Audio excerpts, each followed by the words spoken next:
तो राइटिंग में कितनी पावर होती है वो तुम देख सकते हो। जहाँ पहले के चैप्टर्स की वजह से सभी सिंगन को हेट कर रहे थे, वही इस चैप्टर के बाद सभी इसे एक लेजेंड बुला रहे हैं। और भाई लोग, मैं इस चैप्टर के बारे में क्या ही बोलूं। चैप्टर 526 इस आर्क का बेस्ट चैप्टर है फॉर श्योर। चैप्टर के शुरू में ही हमें दिखाया जाता है ओनी यानी मॉन्स्टर के बाहर आने की वजह से आसपास का पूरा माहौल बदल चुका है। सैकड़ों बंदे सिंगन को मारने के लिए उसे घेरे हुए थे, पर फिर भी उन बंदों में डर का माहौल था। सिंगन उन बंदों को इतनी बुरी तरह से मार रहा था कि वो देख के बाकी बंदे भाग रहे थे। मतलब सीरियसली सिंगन उस समय बिल्कुल ही एक मॉन्स्टर लग रहा था। और ये सब देख के सिंतारो समझ जाता है कि अगर उसे जिंदा रहना है तो उसे सिंगन को मारना होगा। सिंतारो अपने स्वॉर्ड से सिंगन पे अटैक कर देता है, लेकिन सिंगन उसकी बहुत ही बुरी तरह से तोड़ता है। पर सिंतारो कोई आम बंदा तो नहीं है, इसीलिए वो योडो मुरमासा, जो कि एक स्वॉर्ड टेक्निक होती है, उसे यूज करके वो सिंगन को एक ही हिट में खत्म करना चाह रहा होता है। लेकिन सिंगन अपने एक पंच से सिंतारो का हाथ तोड़ देता है। और उसके बाद जैसे ही सिंतारो अपने दूसरे हाथ से सिंगन पे अटैक करता है तो सिंगन अपने दांतों से उसके स्वॉर्ड को पकड़ लेता है और इसके बाद वो सिंगन को एक ही पंच में चिपका देता है। एंड यार, सिंगन और सिंतारो की इस फाइट को देखने के बाद तुम्हें गन वर्सेस गो की फाइट की याद आ ही गई होगी। सिंतारो को निपटाने के बाद जैसे ही सिंगन गन पे एक हमला करने वाला होता है, उससे पहले ही वो अपने अल्ट्रा इंस्टिंक्ट को कंट्रोल कर लेता है और कहता है, मैं अगली बार मिस नहीं करूंगा, मुझे याद है मैंने तुम्हें भागने के लिए कहा था। और इसके बाद जैसे ही बाप बेटे में थोड़ी बात हो रही होती है, सिंतारो खड़ा होकर सिंगन की गले में अपनी स्वॉर्ड घुसा देता है। और इसके बाद एक एक करके सभी यामाजाकी सिंगन पे अटैक कर रहे होते हैं, उस पे कट मार रहे होते हैं। पर इतना इंजर्ड होने के बाद भी सिंगन अपने कुछ अटैक से ही उन बंदों को पेल देता है। पर तभी एक बंदा बोलता है कि उसके पास जाके फाइट नहीं करने के लिए, उस पे अपने कटानाज को थ्रो करने के लिए। और इसके बाद काफी सारे कटाना सिंगन की तरफ बढ़ रहे होते हैं। पर तभी वहाँ पे गन भी सिंगन को बचाने के लिए आ रहा होता है, लेकिन सिंगन उसे बचाने के लिए उसे बाहर फेंक देता है और सारे अटैक्स खुद पे ले लेता है और कहता है, गन तुम्हें जिंदा रहना होगा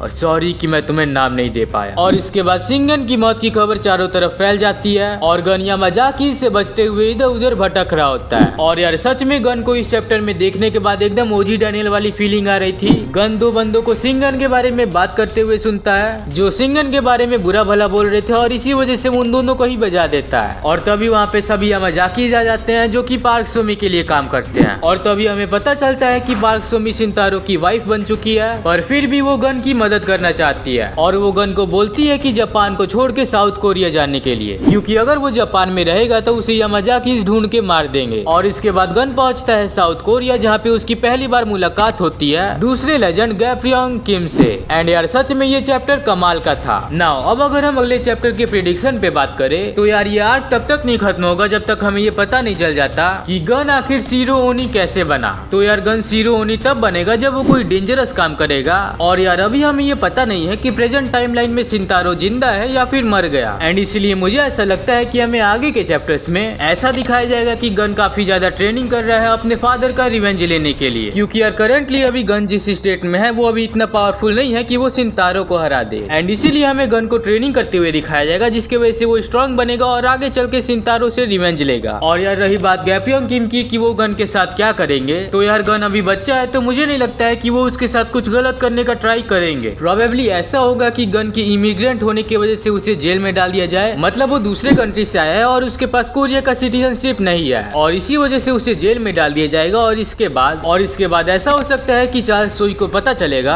कि गन जुवेनाइल प्रिजन में है और इसी वजह से वो वहाँ पे गन से जाके डील करेगा कि वो उसके फादर का रिवेंज लेने में मदद करेगा, लेकिन गन को उसके लिए काम करना पड़ेगा। और इसी डील की वजह से प्रोबेबली गन इतना लॉयल था चार्ल्स सोई के लिए। और यार हमें नहीं पता कि सिंतारो मर गया है या फिर जिंदा है, तो यार ऐसा हो सकता है कि गन ने सिंगन का रिवेंज ले लिया हो और सिंतारो को मार दिया हो, जिसमें चार्ल्स सोई ने उसकी काफी ज्यादा मदद की होगी और इसी वजह से वो चार्ल्स सोई से इतना ज्यादा लॉयल था। बट यार ये सिर्फ मेरा एक ओपिनियन है और तुम्हारा क्या ओपिनियन है वो तुम कमेंट में बताना। और यार हाँ, एक भाई ने मेरे से पूछा था कि लुकिज्म में सबसे पावरफुल कैरेक्टर कौन है, तो यार देखो मेरे हिसाब से पूरे लुकिज्म में हमने अभी तक जितने भी कैरेक्टर्स को देखा है उसमें सिंगन ही मुझे अभी तक सबसे ज्यादा पावरफुल दिख रहा है। मतलब हाँ, गैप्रियंग किम भी पावरफुल है, बट यार अभी तक हमने गैप्रियंग किम को फाइट करते हुए नहीं देखा है एंड इसीलिए अभी सिंगन का पलड़ा थोड़ा भारी है। बट यार तुम्हारा इस पे क्या ओपिनियन है तुम कमेंट में बताना। एंड अगर वीडियो पसंद आई हो तो वीडियो को लाइक कर देना, चैनल को सब्सक्राइब कर देना। एंड यार मैंने लुकिज्म के फनी मोमेंट्स पे ये वीडियो बनाई है तो उसे भी देख लेना।